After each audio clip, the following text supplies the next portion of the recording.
সুপ্পু resign করছে আলহামদুলিল্লাহ। কিন্তু একটা কথা কই, আজকে এই যে সুপ্পু পদত্যাগ করলো, সে তো হাসিনা পলানোর পর 2 বছর ধরে ওই চেয়ারে বসেছিল। একদিন না, 2 দিন না, দুইটা বছর। জুলাইয়ের পর গোটা দেশ চাইছে সে যাক, যায় নাই। কেন যায় নাই?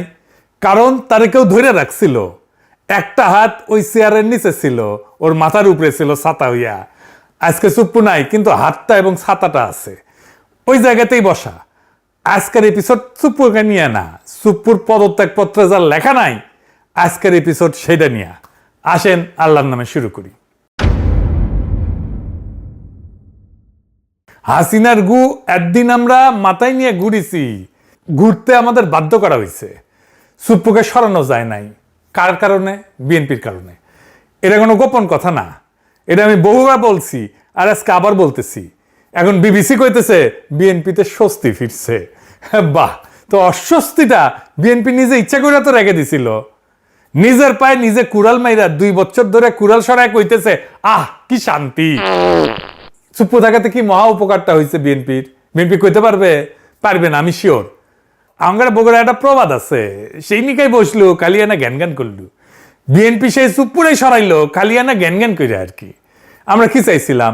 আমরা তো খালেদা জিয়াকে প্রেসিডেন্ট বানাতে চাইছিলাম। আমি একটা এপিসোডও করছিলাম, উনি বঙ্গভবনে থাকলে ওইভাবে ইনফেকশনটা হয়তো হইতো না। আমরা প্রেসিডেন্ট হইলে ওনারা ভালো টেক কেয়ার করতে পারতাম। আমি তারেক রহমানকে সরাসরি জিজ্ঞাসিলাম কেন সুপ্পুরে রাখতে চান।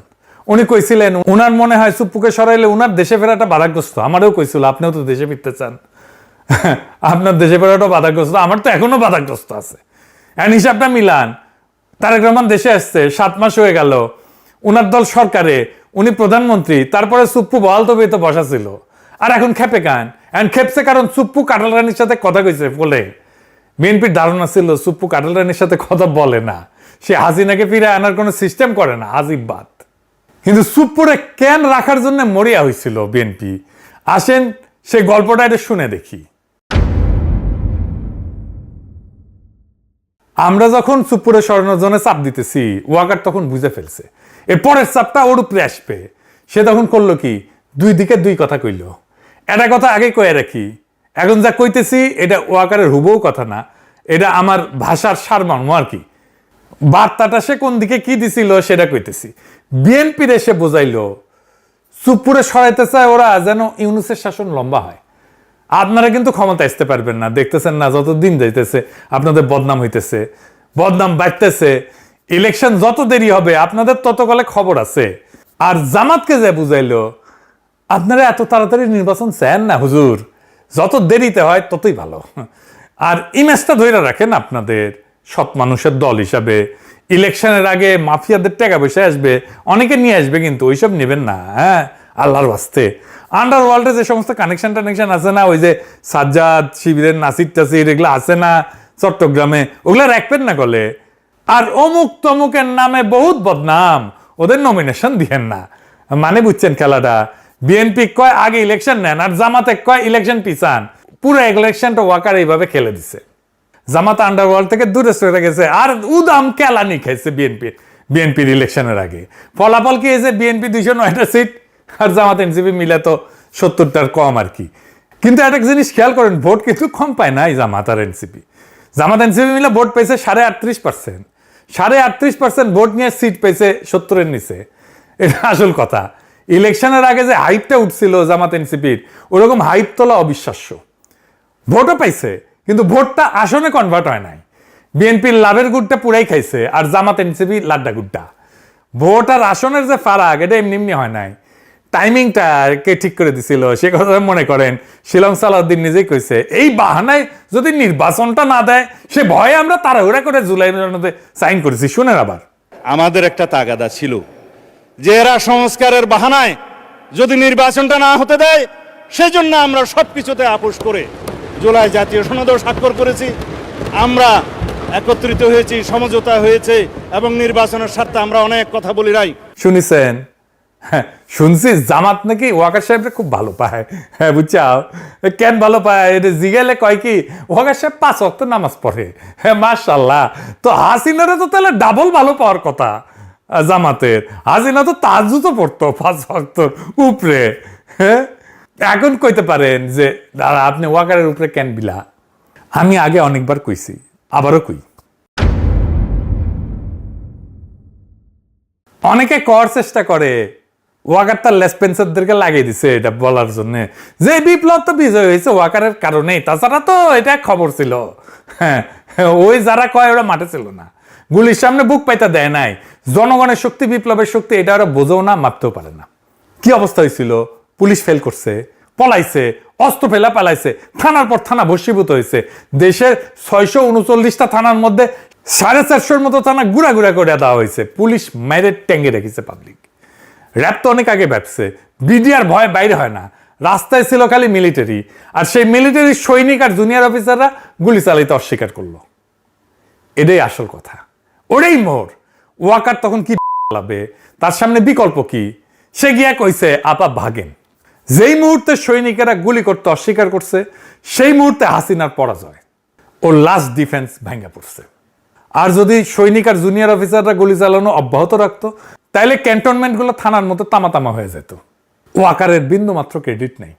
ক্রেডিট আমি দিই সৈনিক আর জুনিয়র অফিসারদের, 100-র উপরে আরো 100% দিই। তাইলে ওয়াকার কি করছে আসলে? আসেন এবার লিস্টটা শোনেন।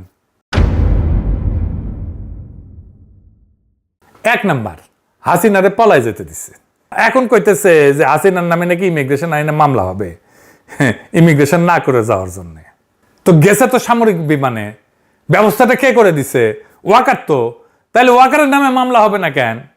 2 নাম্বার, আওয়ামী লীগার আর খুনি পুলিশ অফিসারদের ক্যান্টনমেন্টে আশ্রয় দিছে না? হাসাও মাহমুদ তো ধরা পড়েছিল, সে পত্রিকায় নিউজ আসছে। সে বিদেশে গেল কেমনে? জেনারেল মুজিব তার জিম্মা থেকে পালায় গেল কেমনে? 3 নাম্বার, প্রফেসর ইউনুসকে আয়নাঘর দেখতে দেয় নাই, জানেন না? 32 নম্বর ভেঙ্গা দেওয়ার পর বাধ্য হয়ে রাজি হয়েছে ডরে। বাতের রুগীর যেমন আমাবস্যার পূর্ণিমায় ব্যথা আগে ওঠে না, তো আমাবস্যার পূর্ণিমায় ওনার আপার জন্য, আপা হাসিনার জন্য ওনার মন পোড়ায়, ব্যথা আগে ওঠে, কিছু একটা করার জন্য হাত নিষ্পিস করে। ও সিইসি হাবিবুল্লাহ আওয়ালের সাথে দেখা করে তারা তত্ত্বাবধায়ক সরকারের প্রধান হওয়ার রিকোয়েস্ট করেছিল ওয়াকার। তার আগে গেছিল প্রধান বিচারপতির কাছে, প্রফেসর ইউনুসের টাইমে যে প্রধান বিচারপতি ছিল।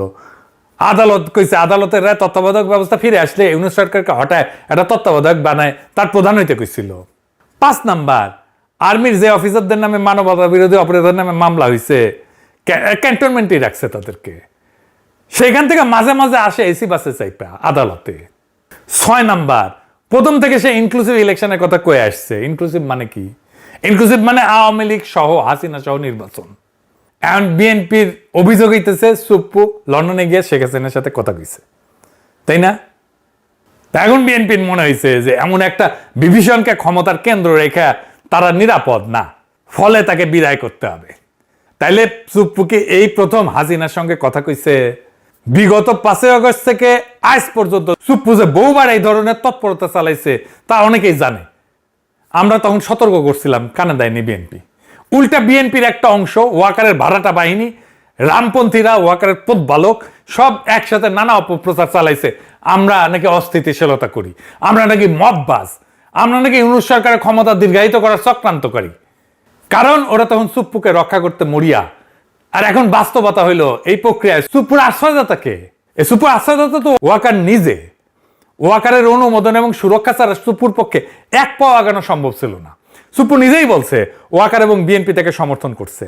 এখন নব্য বিএনপি সাজার চেষ্টা করা লোকদের কাছে আমার প্রশ্ন, আপনারা কেন জিজ্ঞেস করতেছেন না সুপ্পু কি আগে শেখ হাসিনার সাথে যোগাযোগ রাখছে? জেনারেল ওয়াকার রাখে নেই? জেনারেল ওয়াকার আর তার বইয়ের ফোন ফরেন্সিক করেন, বাইরে হয়ে যাবে কার কার সাথে কথা বলছে। সুপ্পুর লন্ডন সফরের ব্যবস্থা কে করে দিছে? এটা তো কেউ কাউকে অনুমোদন করতে হয়েছে, ফান্ড দিতে হয়েছে। কে করছে? তো ওইখানে যে কার সাথে আলাপ করছে, কি বার্তা নিয়ে আসছে? এটা কি কোনো গোয়েন্দা সংস্থায় যোগাযোগের খবর রাখছে? যাদের দেখার কথা তারা আদৌ দেখছে? তারেক রহমানকে কি তার গোয়েন্দা সংস্থাগুলো এই বিষয়ে কোনো মেমো দিছে, কোনো ব্রিফিং করছে? ওয়াকার কি করতেছে? চোখ বন্ধ করে আছে। ওয়াকার ওইখানে থাকবে আর সুপ্পুকে সরাবে, কোনো লাভ হবে না। সুপ্পু, ওয়াকার, আওয়ামী লীগ এবং ইন্ডিয়া, এই 4 শক্তির অক্ষয় আজকে বাংলাদেশের রাজনৈতিক অস্থিরতা তৈরির মূল কারিগর।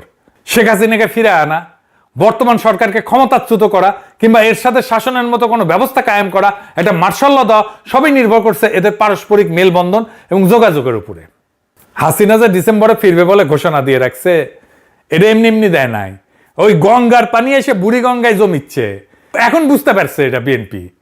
বিএনপি যখন এই বন্যায় ভেসে যাবে, গঙ্গার পানির বন্যায় বুড়ি গঙ্গায় আসছে, ওই পানিতে নৌকা চালাবে আওয়ামী লীগ। বিএনপি গলে একই জায়গায় প্রত্যেকবার মারা খায়, এই সেনা প্রধানের জায়গায়।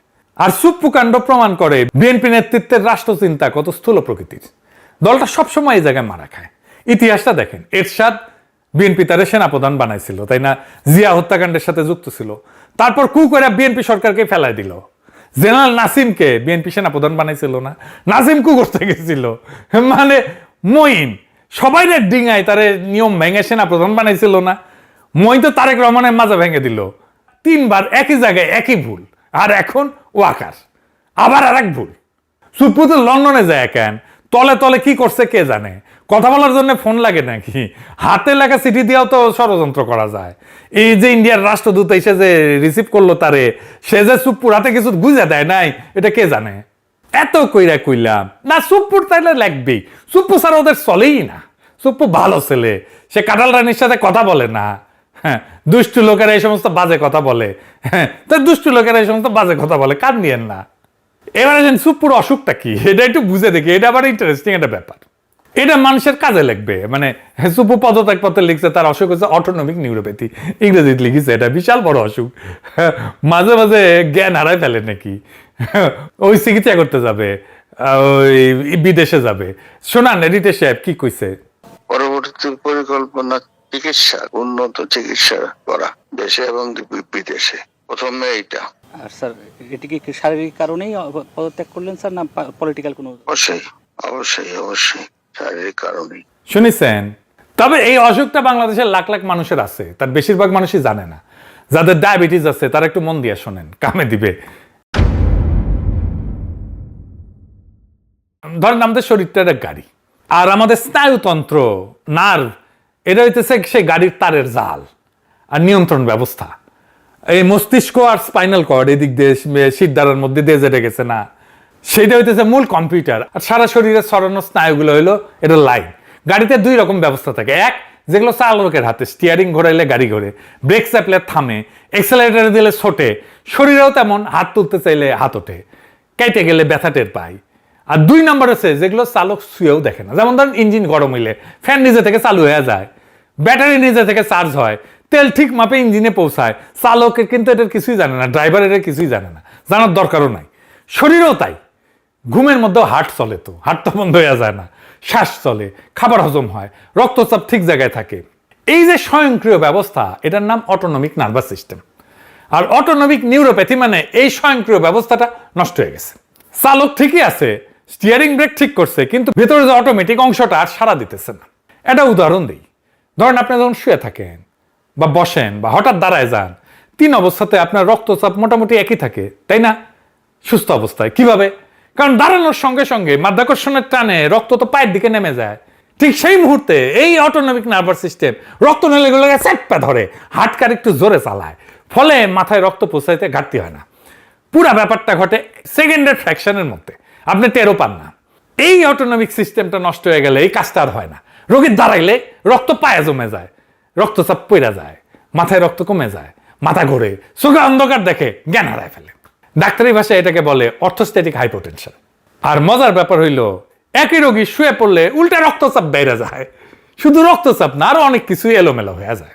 যেমন হার্টের রেট, হৃদস্পন্দন, এটা অস্বাভাবিকভাবে বেড়ে যায় বা কমে যায়। অল্প খেলে পেট ভরা লাগে, খাবার হজম হইতে চায় না, হাগা হইতে চায় না, কোষ্ঠকাঠিন্য হয়, আবার ডায়রিয়া হয়, প্রস্রাব ধরে রাখতে পারে না, পুটা পুটা পুটা পুটা করে প্রস্রাব পড়ে, মূত্রথলি ঠিক মতো খালি হয় না। হ্যাঁ, তারপর ওই যে আছে না নাইস অ্যান্ড অ্যাট্রাকটিভ, ওই নাইস অ্যান্ড অ্যাট্রাকটিভের কাজও ঠিক মতো করতে পারে না। এটা কেন হয়? এটা হয় ডায়াবেটিস থেকে। সমস্ত ডায়াবেটিস রোগীর এই নিউরোপ্যাথি হয়, এই আলটিমেটলি এই জায়গায় যায়। দীর্ঘদিন ডায়াবেটিস থাকলে রক্তনালী আর স্নায়ুর যে তারগুলা, এটা ধীরে ধীরে নষ্ট করে ফেলে। 1-2 দিনের না, বছরের পর বছর ধরে। অনেকটা তারের প্লাস্টিকের যে আবরণ আছে না, ওই আবরণ ক্ষয়ে যাওয়ার মতো, বাইরে থেকে দেখা যায় না, কিন্তু একদিনে লাইন কাজ করা বন্ধ করে দেয়। ডায়াবেটিস যত পুরনো, যত অনিয়ন্ত্রিত, স্নায়ুর ক্ষতি তত বেশি। দীর্ঘমেয়াদী ডায়াবেটিস রোগীদের একটা বড় অংশ কোনো না কোনো ধরনের এই নিউরোপ্যাথিতে আক্রান্ত। তাদের মধ্যে উল্লেখযোগ্য অংশের এই অটোনমিক ধরনটা হয়। কিডনি, হার্ট সবকিছুর উপরে ডায়াবেটিসের ছাপ ফেলে। এই সুপ্পুর আর কিছুই হয়নি, এর ডায়াবেটিস হয়েছে, আনকন্ট্রোল ডায়াবেটিস হয়েছে। এর চিকিৎসা সবার আগে ডায়াবেটিস নিয়ন্ত্রণে আনা। এখন সে বিদেশ যাবে চিকিৎসা করতে, ডায়াবেটিস কন্ট্রোল করতে দেশের বাইরে যাওয়া লাগে নাকি রে বেকুব? ভাল শুন, বিদেশের ডাক্তারিতে কি জাদু আছে? বঙ্গভবনের ডাক্তার থাকে 24 ঘন্টা, নার্স থাকে, এত বড় জায়গা, হাঁটার জায়গা আছে, জিম আছে, বাগান আছে, আর সে নিজের ডায়াবেটিস কন্ট্রোল করতে পারে না। চিন্তা করেন, এমন একটা লোক দেশের দায়িত্ব নেয় যে কিনা নিজের খেয়াল নিজে রাখতে পারে না। আর যার ডায়াবেটিস আছে তাদের বলি টেক কেয়ার নিজেকে করতে হয়। ডায়াবেটিস কোনো একক রোগ না, অনেকগুলো রোগের গুচ্ছ। কিন্তু এই রোগ এমন না যে আপনি ভেজিটেবল হয়ে গেছেন। দেখেন, আমার কোনো রোগ দেখতে পান? আমার মেলা রোগ আছে, যাই হোক সেটা অনুযায়ী, কিন্তু দেখতে পাচ্ছেন পান না। এই যে আমার চোখে চশমা, চোখে অসুখ আছে না? আছে তো চশমা ছাড়া আমি তো চোখে দেখি না। কেউ কি বলে আমার চোখের রোগ আছে? কেউ বলে? আপনারা বলেন, আপনাদের অনেকে তো চশমা পড়েন, বলেন না কেন? বলেন না কারণ আমি আমার টেক কেয়ার করতে পারি। কিন্তু যদি এমন হইতো প্রত্যেক সকালে নার্স এসে আমার চোখে চশমা পরায় দেয়, মুছে দেয়, রাতে আবার খুলে দেয়, তারপরে আমি শুইতে যাই, তাইলে আপনি শেষ। যেই রোগের টেক কেয়ার আপনি নিজে করতে পারেন সেটাতে আপনি রোগ বলে মানেনি না, কনসিডারই করেন না। তো ডায়াবেটিসও এরকম, আপনার টেক কেয়ার আপনি নিজে করতে পারলে আপনার এটা রোগী মনে হবে না। যাই হোক, ডায়াবেটিস রোগীরা এটা মাথায় রেখেন। এইবার আসেন পদত্যাগ প্রশ্নে। সুপ্পুর তো গ্রেপ্তারের দাবি উঠেছে। সুপ্পু কইতেছে তারে কে গ্রেপ্তার করে? সংবিধানের 51 ধারা আছে না? শুনেন। কিসের বিচার করবে? আর্টিকেল 51 অফ দি কনস্টিটিউশনে পড়ে যায়, দেখুক। শুনিছেন? বেকল এরশাদের টাইমে 51 ধারা ছিল না, ওরা জেলে নিছি না আমরা। এই 51 ধারার রক্ষাক অবস্থা কাজ করে যতক্ষণ সে রাষ্ট্রপতির পদে আছে। পদটা ছাড়লে ওই ছাতাটা মাথার উপরে আর থাকে না। ওর নামে 2 টাকা ফাইন উঠেছে, এরপরে ওই জেলে যাবি। আমরা তো সুপ্পুর উপর প্রতিশোধ নিতেছি না। সুপ্পু কি ছিল? সুপ্পু ছিল শেখ হাসিনার মনোনীত রাষ্ট্রপতি এবং জুলাই গণঅভ্যুত্থানের পর পুরনো রাষ্ট্রের সাংবিধানিক ধারাবাহিকতা রক্ষার কেন্দ্রীয় চরিত্রদের একজন। সুপ্পু তো নিজেই সাক্ষাৎকারে বলছে তার গুরুত্বপূর্ণ ভূমিকার কথা, নিজেই ফাঁস করে দিছে। তার বক্তব্য অনুযায়ী 5 আগস্টের পর 3 বাহিনীর প্রধান এবং বিএনপির নেতারা তাকে সাংবিধানিক ধারাবাহিকতা রক্ষায় সহায়তা করছে। বলছে না? 3 বাহিনীর প্রধান তাকে বলছে যে তিনি সশস্ত্র বাহিনীর সর্বাধিনায়ক। তার পরাজয় মানে সশস্ত্র বাহিনীর পরাজয়। সে এই কথাটা বলছে পুরনো সংবিধানের অধীনে নতুন সরকার গঠনের ন্যায্যতা হিসেবে। এই বক্তব্যের রাজনৈতিক তাৎপর্য কিন্তু ভয়াবহ। 5 আগস্ট জনগণ শেখ হাসিনার শাসনের বৈধতা ভেঙে দিছে।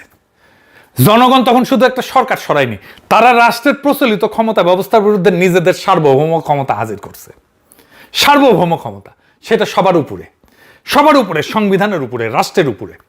অথচ সেই মুহূর্তে জনগণের শক্তিকে নতুন রাষ্ট্র গড়ার পথে নেওয়ার বদলে রাষ্ট্রপতি 3 বাহিনীর নেতৃত্বে পুরনো রাষ্ট্রযন্ত্র এবং বড় রাজনৈতিক দল বিএনপি মিলে সাংবিধানিক ধারাবাহিকতা রক্ষাকে প্রধান কাজ বানাইছে। সাংবিধানিক ধারাবাহিকতা কথাটা শুনতে খুব নিরীহ লাগে, খুব মজা লাগে, খুব সুন্দর লাগে, খুব শুদ্ধ লাগে। বাস্তবে এটার অর্থ ছিল শেখ হাসিনা চলে গেলেও যেন শেখ হাসিনাকে, যে ব্যবস্থা শেখ হাসিনাকে বানাইছে সেই রাষ্ট্র ব্যবস্থা যেন অক্ষত থাকে। জনগণ শাসক সরাইতে পারবে কিন্তু রাষ্ট্রের ভিত্তি বদলাইতে পারবে না। গণঅভ্যুত্থান সরকার বদলাবে কিন্তু ক্ষমতার উৎস হবে না।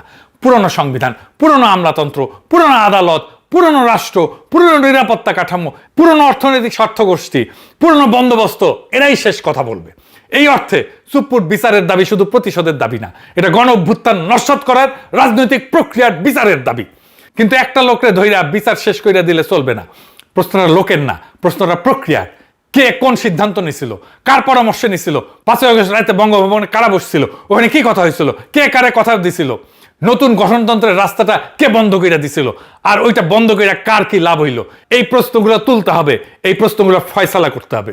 এই প্রশ্নে ফয়সালা না করলে সুপ্পুর পদত্যাগ একটা খবরই হয়ে থাকবে, ইতিহাস হবে না। খবর মানুষ 2 দিন পরে ভুলে যায়, ইতিহাস ভোলে না। আর যতদিন এই প্রশ্নগুলোর জবাব না আসতেছে ততদিন কাঠামোটা ওইখানেই খাড়ায় আছে। কাঠামো ঠিক থাকলে খালি চরিত্র বদলায়, নাটক বদলায় না। কালকে সুপ্পুর জায়গায় আরেকজন এসে বসবে, আপনি তার নামও জানেন না, কিন্তু কাজটা হুবহু সে একই করবে। তাই ঘুরে ফিরে ওই প্রথম কথাতেই আসি, সুপ্পুর রক্ষাকর্তা কে আসিল, ওয়াকার, আর সাথে কে ছিল, এইটা আমি কই নাই, সুপ্পু নিজেই কইছে। তাইলে ওয়াকারে বহাল রাখা খালি সুপ্পুরে সরাইলে কাজ হবে? হবে না। আর এই জবাবটা বিএনপি সরকারকেই দিতে হবে। নিজের ক্ষমতার নিরঙ্কুশ না করলে বিএনপির সরকার টিকবে না। কয়ে রাখলাম, ওই সেই নিকাই বসবি, খালি এনা ঘ্যান ঘ্যান করবি। তবে কিছুদিনের মধ্যে সুপ্পু অ্যারেস্ট হচ্ছে, জেলে যাচ্ছে, এটাও কম না। আপাতত আমাদের কাজ একটাই, মুড়ির টিন নিয়ে বসা, খেলা দেখার জন্য। পকেটে পয়সা থাকলে পপকর্ন নিয়ে বসতাম। আসেন আমরা দেখি খেলাটা চলতেছে কোন লেভেলে এবং খেলাটার ফলাফল কি হয়। এই ফলাফলটাকে জনগণের পক্ষে নিয়ে আসাই আমাদের কাজ, যেন আমরা জনগণকে আজাদ করতে পারি। ইনকিলাব জিন্দাবাদ।